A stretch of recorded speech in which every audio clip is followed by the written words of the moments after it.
என்னப்பா சேலையே இல்லை, என்ன பண்ணிட்டு இருக்க? சேலை இல்லை, இது வந்து இந்த மாதிரி ஒரு பீஸில் போட்டு வச்சுருக்கேன். என்னது இது நிறைய பேர் என்ன கேட்குறாங்கன்னா, ம் நீங்கள் என்னென்ன பேட்டர்ன் சொல்லி தருவீங்க அப்படின்னு சொல்லி அதெல்லாம் சொல்லுங்கள். எனக்கு நம்ம தெரிஞ்சுக்கிட்டா தானே எங்களுக்கும் ஒரு ஆர்வமாக இருக்கும் கற்றுக்க அப்படின்னு சொல்லிட்டு நிறைய பேர் கேட்குறாங்க. எனக்கு வந்து அந்த டயத்தில் சென்ட் பண்ணவே முடிய மாட்டேங்குது. சரி. ஏன்னா வந்து நான் சாரியில் போடாத நிறைய டிசைன்ஸுமே நான் சொல்லி கொடுக்குறேன். அப்போ வந்து எல்லா ஃபோட்டோவும் என்கிட்ட இல்லை, ஃபோட்டோ எடுத்தாலும் அது கிளியராகவும் இல்லை.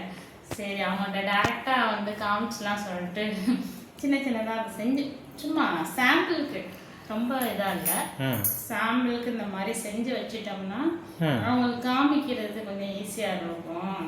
ஓ, அந்த டிசைன்ஸ் எல்லாம் ஒரு சாம்பிள் சாம்பிள் மாதிரி செஞ்சு வச்சிருக்கீங்க. இது வந்து ஒரு வேலையினால வேலைன்னு தோணும். என்னால ஃபோட்டோ ஓகே. ஆமாம், கிளாஸுக்கு கேட்குறவங்கள்ட்ட அது காமிக்கிறதுக்கு கொஞ்சம் ஈஸியாக இருக்குங்களா? லைவ் போட்டது ஃபோட்டோவை காமிக்கிறது காட்டிலும் டிசைன்ஸ் நேரில் காமிக்கிறது கொஞ்சம் யூஸ்ஃபுல்லாக இருக்கும்.